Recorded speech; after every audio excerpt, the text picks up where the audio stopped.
The Ministry of Foreign Affairs and Foreign Trade in 2018 continued to facilitate bilateral and multilateral relations with several countries.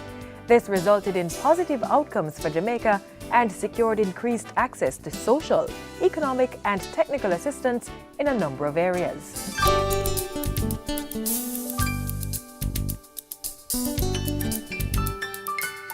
Jamaica and Mexico signed a memorandum of understanding for training and technical assistance to the petroleum industry. We acknowledge that energy security is a priority for both Jamaica and Mexico. We agreed, therefore, to intensify our cooperation in this area, including petroleum exploration and exploitation. On the security front, we agreed to work more closely to tackle the common threat of transnational organized crime and to strengthen border security, which is a major objective of the government of Jamaica. I therefore welcome Mexico's offer of training in security and coastal patrolling as we build our national security architecture. Still on security matters, agreement was reached with the European Union for grant funding of 3 billion Jamaican dollars to boost crime fighting. In addition, cooperation was reached with the United States for a $4.5 million Child Protection Compact partnership to reduce child trafficking. Strengthening other relations. I want to express our deep and sincere appreciation for China's provision of an additional grant of 250 million RMB yen for the construction of the Western Children and Adolescent Hospital and other projects to be agreed between our two governments. I welcome the signing of the Memorandum of Understanding and the establishment of political consultation between our two foreign ministries. Cooperation in urban development and your announcement, Mr. President, that Namibia has granted visa waivers for Jamaicans seeking to visit your country. A similar agreement was signed with Russia in September. Foreign Affairs and Foreign Trade Minister Kamina Johnson-Smith was also in Spain and signed an agreement for both countries to partner in agriculture, energy, and logistics.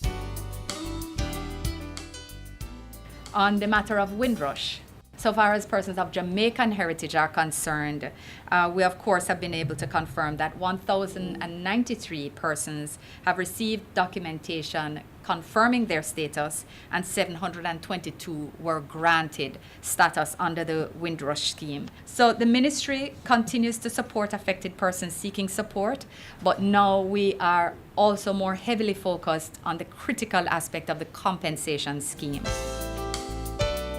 Brexit is another matter of great public interest. I'm pleased to confirm that the technical work necessary to enter into a rollover agreement of the Economic Partnership Agreement is close to completion. Jamaica hosted the 39th regular meeting of the Conference of Heads of Government of the Caribbean Community CARICOM in July. Results from the three-day meeting include the signing of 3 agreements by leaders on matters of security and education, and the signing of the Protocol on Contingent Rights by 6 countries: Jamaica, Barbados, Guyana, St. Lucia, Suriname, and Haiti. This allows for the free movement of spouses and dependents of CARICOM nationals who possess a skills certificate. CARICOM appointed committees also met in 2018 to agree on legislative framework to implement the 10 approved categories of skills under the free movement regime, as well as put standard procedures in place to treat with refusal of entry of CARICOM nationals traveling across the region.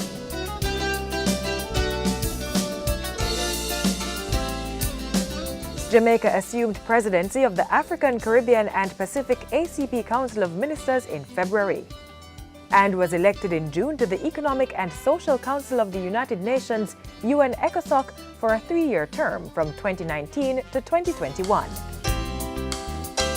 The Ministry of Foreign Affairs and Foreign Trade was also appointed as State Minister, Senator Pernell Charles Jr. Throughout 2018, he represented the ministry on assignments in the diaspora and locally, one of which was the first meeting of the Joint Commission between Jamaica and Panama.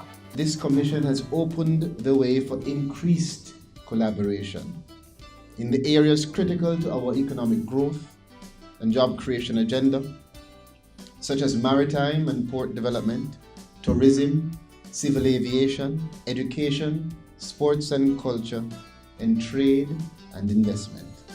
The Ministry of Foreign Affairs and Foreign Trade, enabling partnerships for social development and economic growth.